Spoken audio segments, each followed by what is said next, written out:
এবার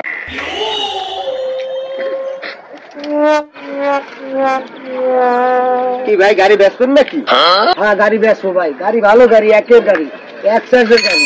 বিশ্বাস না আপনি একটু চালাই দেন, একটা পাক দিয়ে দেন। আচ্ছা ঠিক আছে, দেই একটু দেই।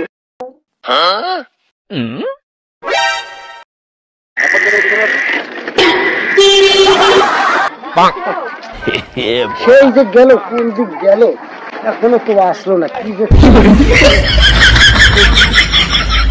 কি ভাই গাড়ি বেচেছেন? মেলাক্ষণ ধরে বসে দেখলাম। হ্যাঁ গাড়ি বেচেছি ভাই গাড়ি কয় টাকায় বেচলেন? কয় টাকা? আর যে দামে কিনেছি সেই দামেই বেচছি।